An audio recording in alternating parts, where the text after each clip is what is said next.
Garo, takbo natin. Las Piñas to Bonifacia. Oh, shoutout sa nagbigay na yan.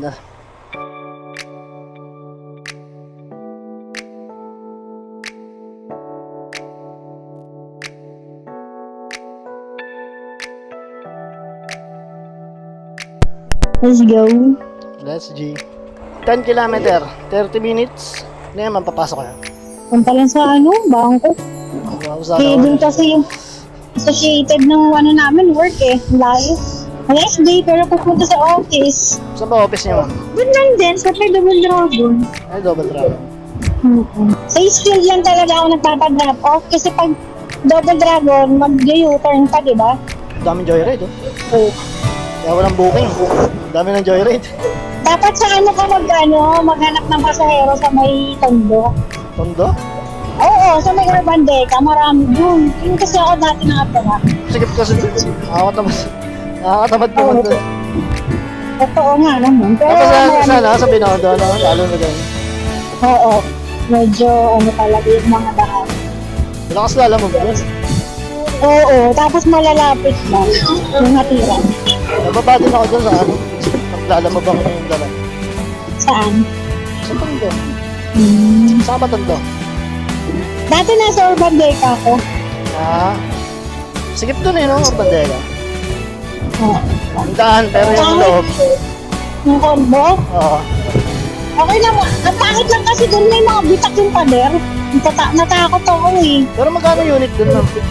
20,000 per month. 25 years. 5 years. Ilang square meter yun? 22.95. Studio type. Studio type. Ganun, na may CR lang tapos may labrado. Ganun lang. O, ba't umalis ka doon, ma'am? Kasi before, may partner ako noon, putang ina, sinugal yung pangbayad ko ng kondo. Gaga. Kaya laki ng ginawa para sa akin na nasa, almost 400,000. Grabe. Totoo, tapos yung motor ko yun. Pinag-joyride ko din sa before. Oh, Ay putang ina, sinanglan, hindi ko alam. inang yan. Bago nga, hindi namin yung ID ko. Pinag-letter ko nga yun, identity theft. Kasi nga, nagtatanggap siya na ako para makautang siya sa ibang group. Grabe naman.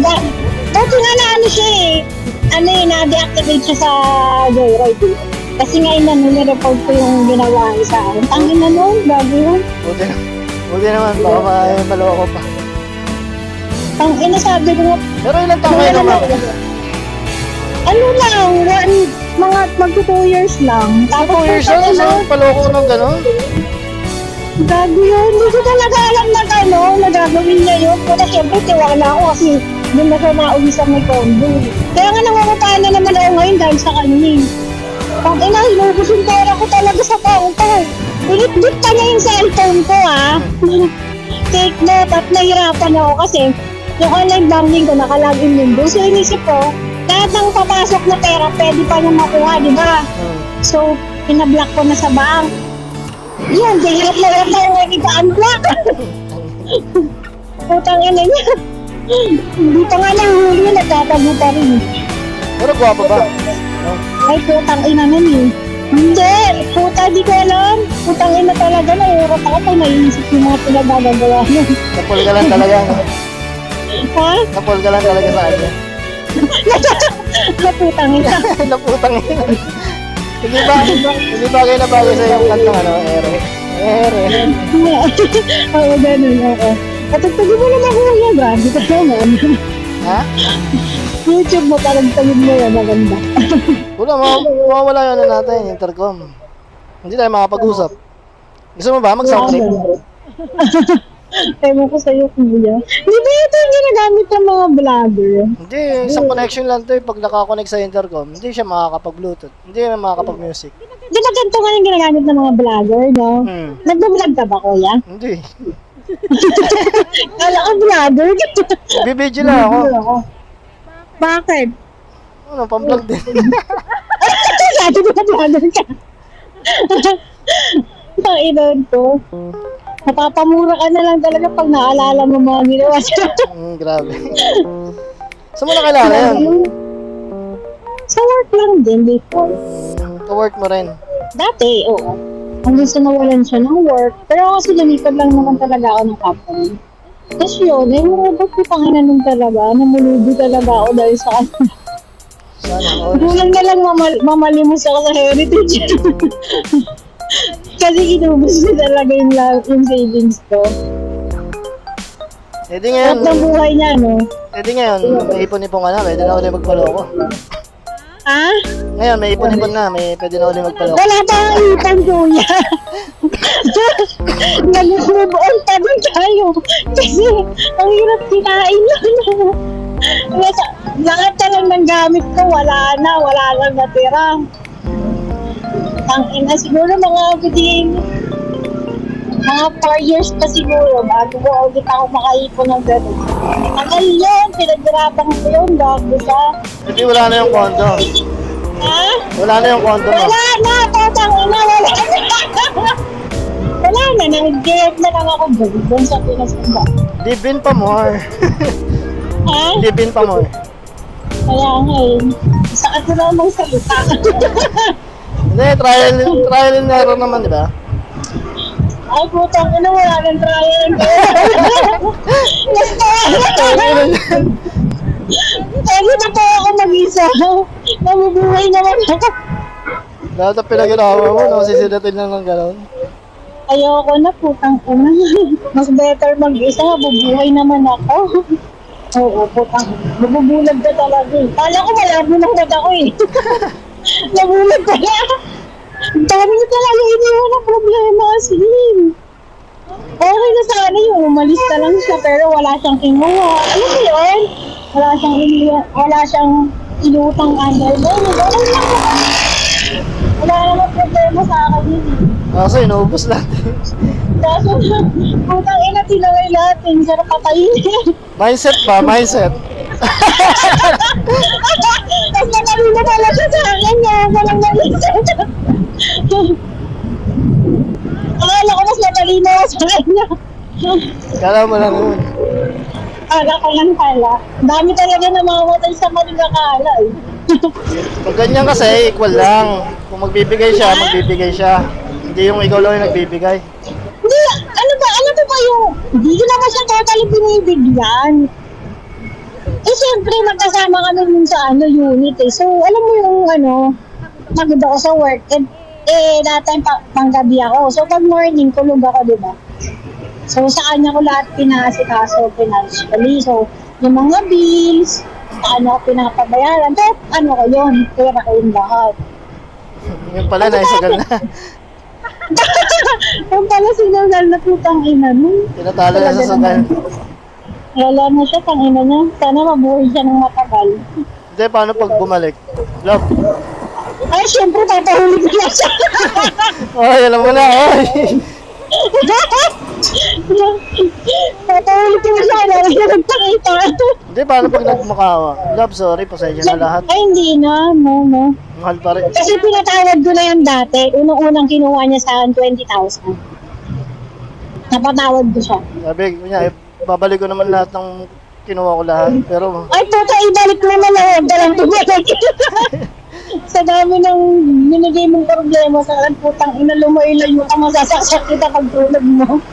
buti hindi ka na-stress, no? Hindi ka nagkasakit. Kasi, At ako kala mo lang, hindi ka mo ako nakakain ng maayos, pero nakakatulog. Hanggang ngayon yun, nandito yung idol ko, di ba? buti hindi ka nag-suicide, no? Ay, gusto nga siya yung mamatay, bakit naman ako mauuna? Hindi naman pwedeng umabot sa ganun, syempre. Yan ang dapat, laban lang. Mahal ko yung buhay ko. Bakit naman ako magpapakamatay putang ina niya? Hindi mas naging masaya siya, di ba? Kailangan niya maging successful ako eh. Para malaman niya kung ano yung ginawa niya. Para malaman niya kung ano iniban niya, no? Oo. Putang ina mo, mayabang ka, pero nakuha mo yung pera ko ah. Hintayin natin pag nakaipon ako bago ka. Dapat ko nang kita. Hindi makakit over, guys. Hindi naman, parang ano lang kasi ako na siyempre pinatatiwalaan mo mas gagawin. Mabalik pa rin, no? Ha? Mabalik pa rin.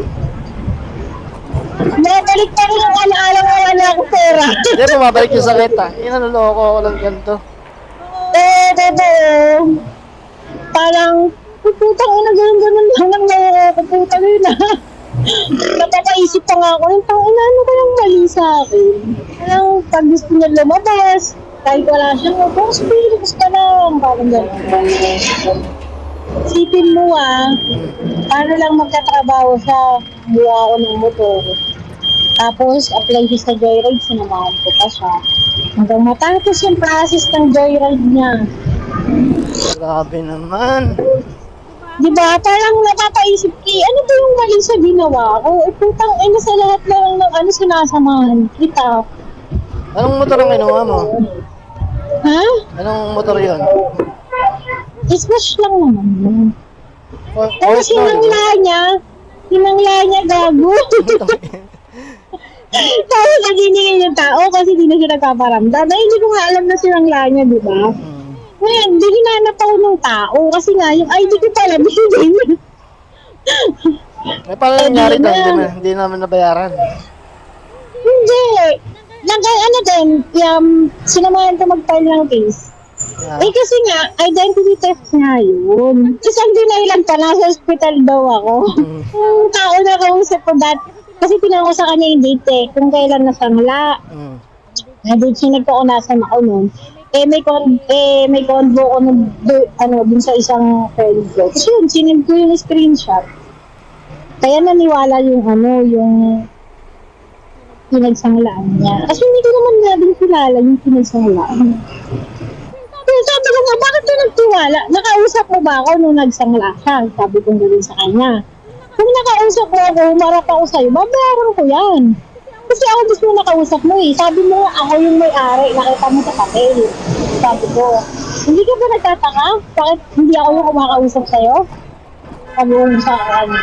Yun na nga po sabi niya. Kasi sabi niya nasa ospital ko, tangina na lang niya ako pinatay.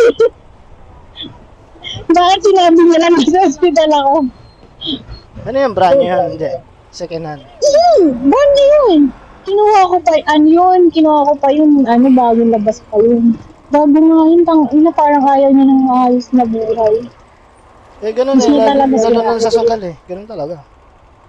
Yung bala siya sa buldo niya, doon na lang siya. Pero hindi naman ang babae. Hindi ko rin alam. Bala na siya sa garing niya na lahat ng bisyo. Ang ina niya, mapapatay ko talaga siya pag nakita ko siya. Pero okay ka na naman, di ba? Papayaman ka nga Ha? Okay ka na naman, di ba? Hindi pa ako okay financially, kuya. Hindi ako nakakamove on. Kasi may binabayaran pa ako At least, wala ka lang sa sitwasyon na gano'n. True. Yun nga lang talaga. Pag naisip mo, at least wala ka mabibigat. Parang alam mo na Pwede ka lang makabawi. Oo. Kasi hanggang na doon sa sitwasyon, hindi ka makakabawi. Mahirap. Makabawi. Ngayon, ipon-ipon lang. Saka ulit bibili ng bahay, yung Sa pauli magpapaloko, gano'n. Ang mabubuhay ako mag-isa. Baka makapatay na ako pag naloko pa ako talaga. Pero sweet naman sa'yo. Ha? Sweet naman siya. Ay, naku, pangina, kahit gano'n ka pa kasi hayop ka. Pag ginawa mo ka, talaga, makakalimutan ka talaga lahat. Alala ko lang talaga pag wala akong pera. Ay, putang ina kasi may pera. Dapat ako ngayon. Naalala ko talaga. Lalo na pag gusto kong bilhin ko, puta, di ko talaga namibili. Wala akong pera. Alam mo ba yung galit na di ka pa nakakagante? Oo. Ang sarap gumante. Hindi mo maganti hindi nagpapakita ang hinayupak Ha? Yung lagi nakasala yung panga mo, nang gigigil ka. Inagalagi, parang pag nakita mo pala, sabog-sabog na mukha niya agad. Sobrang galit mo. Pero ilang taon na yan? Mas bata siya sa akin. Walang bayad. Kukontrol kita. Hindi pwede, nakabook yun yun. Wala, ipapa-answer ko. Kakaputang ina! Pag-ina talaga. Ang daldal mo kasi. Hindi ako pa madaldal ikaw na ako madaldal. Nakikinig nga lang ako sa kwento mo Sige, tinawag ka kwento. Parang nakakainip kasi pag walang nagsasalita. Di ano, doon ko talaga ako kahit sinong rider. Dinadagdag mo talaga. Gusto ko naman ano, may kausap siya. Parang napagaling kasi kayo, feeling ko. Kahit sa mga grab car, gano'n, kinakausap ko talaga yung mga driver. Daldal. Ang iba nga, bibigay na sa akin yung number, yung messenger. Nag-uusap na kami. Kung pagpapasundo ka. Libre ka yan.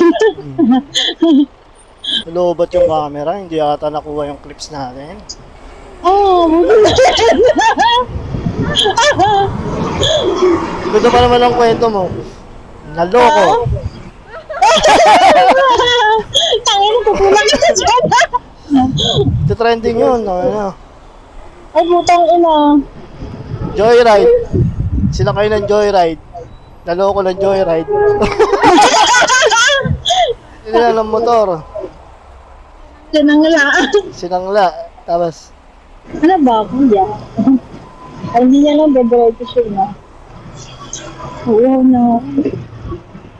alright, malapit na tayo, ma'am. Ilang minutes na lang yan, kuya? Ano na? Minute 7. Nakalagay dito 7 minuto. Shoutout mo na rito, ma'am. Yung ano mo. Yung joyride na Ay, putang ina niya. Magpakita siya ba makaganti ako tayo. Ba't ka ba gaganda? Nagpapayaman ka na nga. Ay, kahit na putang ina niya. Hindi niya alam yung hirap ko. At least, tinuruan ka niya na wag na magpaloko, di ba? Tinuruan niya ako pag ibadamot, putang ina niya. Nawalan na ako ng pera. It's you, yeah, boy. The one to show me now.